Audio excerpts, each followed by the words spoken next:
Kung kayo naniniwala pa dyan kay Ellen White, niloloko nyo ng sarili nyo. Magkaroon kayo ng open mind. Saan yung pinag-aralan nyo?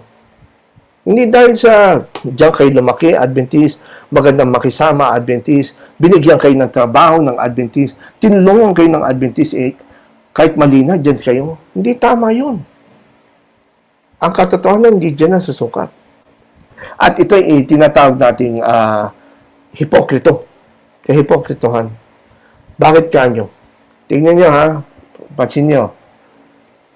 Dito sa isang website ng Ellen White Estate, itong Ellen White Estate, ito ay samahan, organisasyon, si Ellen White daw ang nagtayo para ingatan ang kanyang mga sulat. May nagtanong, si Ellen White, ano ba ang kanyang pananaw? Talaga bang siya'y propeta after 1863, health reform? Ay talaga bang sinunod mo niya yung health reform at talaga hindi siya kumakain ng karumaldumal? Yung pala, hindi. At tingnan nyo ha, Ellen White Estate sharing the vision. Ha? Sabi rito, there is however, sabi ng mga scholar ni Ellen White, there is however evidence that at one point in her life, Mrs. White most likely ate some oysters. Okay? Hindi na baboy muna pinag-usapan natin, oyster.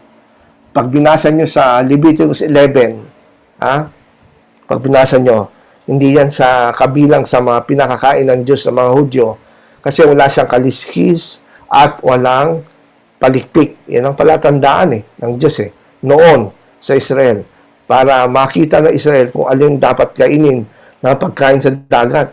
Pero ang sabi mismo ng scholar na Ellen White, there is however evidence that at one point in her life, Mrs. White most likely ate some oysters. In 1882, pansin niyo ang taon, 1882. Kailan po nagsimula yung health reform message na kung saan pinagbawal ni Ellen White yung baboy at yung mga karumaldumal sa Leviticus 11? 1863. More or less 20 years. Dapat alam na ni Ellen White ito.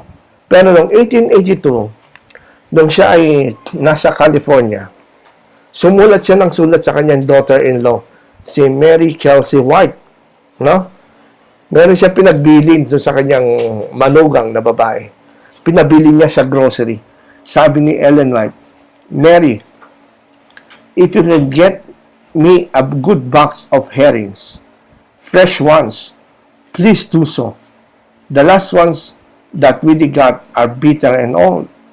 If you can buy cans, say half a dozen of cans of good tomatoes, please do so. We shall need them. And lastly, if you can get a few cans of good oysters, get them. Walang kaula dito yung mga scholars ni Ellen White. They had to admit na Ellen White is living in hypocrisy. Bakit ka mo? Noong 1863, tumanggap na siya ng Great Vision of Health Reform. At pagkatapos nagbibiling pa siya, bilihan siya ng talaba. Oyster in Tagalog is talaba. Bilang mo ako ng ilang cans ng goods oyster. At inamin mismo ng scholar na kumakain siya ng oyster. Huwag mong sabihin na hindi malinaw sa kanya ang Leviticus 11. Propeta siya.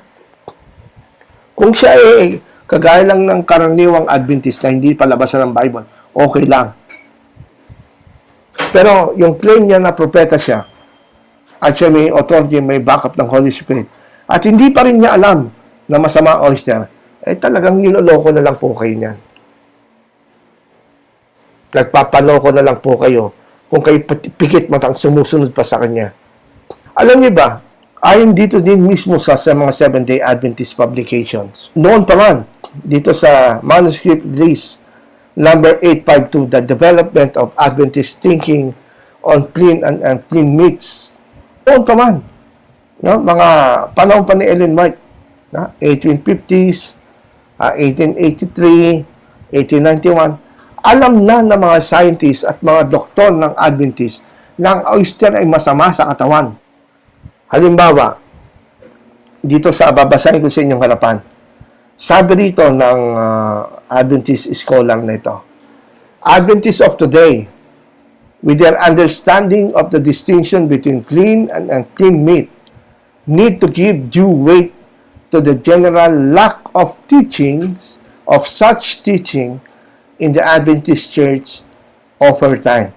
In 1883, W.H. Littlejohn, in a question and answer column in the Review, said that he was not sure whether Oyster would properly come under the provision on clean and unclean meats found in Leviticus 11.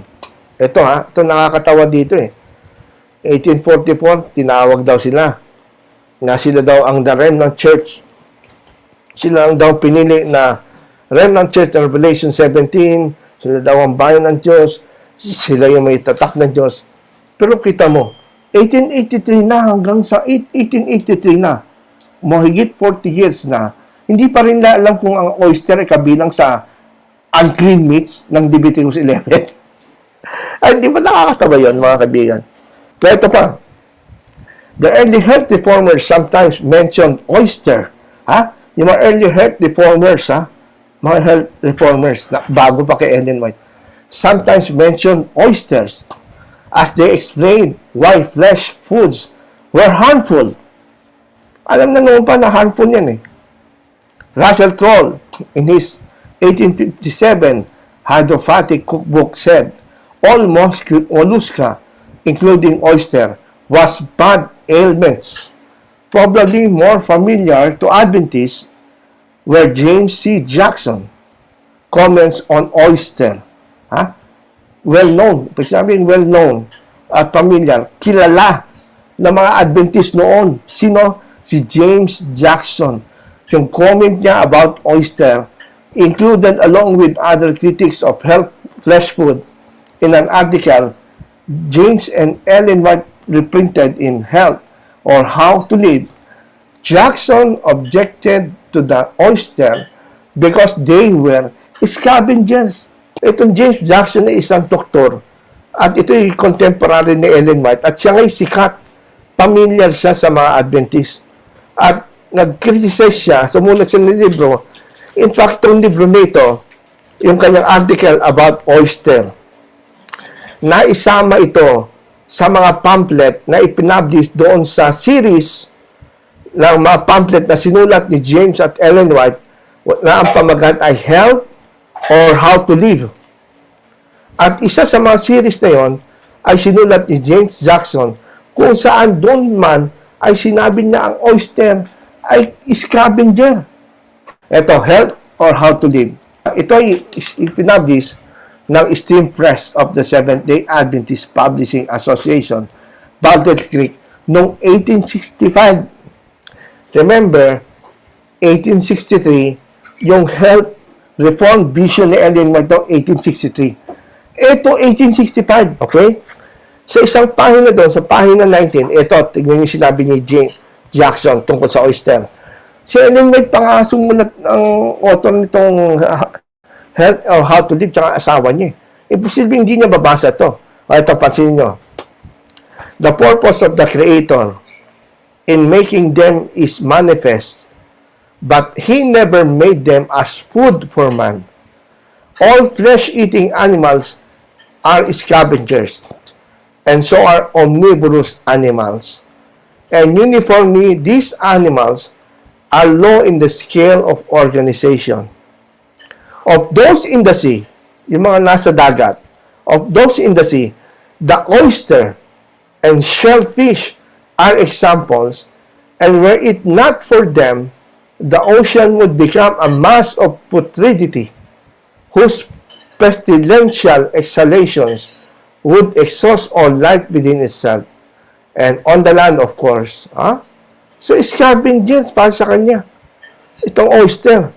Tapos, nung malaman-laman natin, noong 1882, sa kabila ng ito'y nakapublish na mismo ng litrahan James Watt at Ellen White sa Health and How to Live ng oyster scavenger, At nagsabi pa si Ellen White noong 1882 sa kanyang manugang, Mary, bilhan mo naman akong ilang lata ng oyster.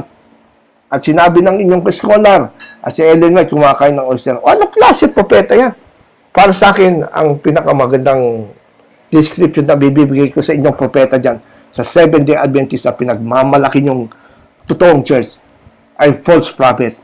Kung totoong church ang Adventist, dapat ang prophet nyo totoo, nagpapakatotoo, hindi ipokrito.